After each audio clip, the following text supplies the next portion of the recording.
İllərdir qəbizlikdən əziyyət çəkən insanlar məni sona qədər dinləməlidirlər. Niyə deyə soruşsaz, qəbizlik problemi var. Adam deyir ki, mən arıqlamaq istəyirəm, köp var, həzm prosesi var, metabolizma düzgün işləmir.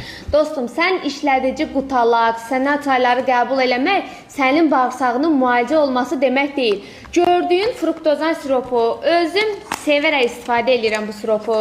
Bax, gördüyünüz kimi siropa belə jeli halındadır. Bu siropu 3 qutu niyə istifadə edirsən? İlkin birinci qutu detoksa kömək edir. Yeganə məhsuldur ki, 2 saat müddətində bağırsaqları tam təmizləyəcək. Növbəti 2 qutu isə bağırsaq divarlarında müalicə işini görəcək ki, siz bu proqramı saxlayandan sonra belə sizdə qəbizlik problemi yaranmayacaq. Çünki qəbizliyi olan xanımlar və bəylər saç sökülməsi, həzm problemi, qarında şişkinlik, ayaqlarda şişkinlik, tez yorulma hallarından şikayətçidirlər. Problemin səbəbini başqa yerdə yox, məhz bağırsaqlarınızda axtarıb tapmalısınız və bunun üçün işlədici yox, bağırsağınızı müalicə edə biləcək təbii qida əlavəsi ilə həll yolu etməlisiniz.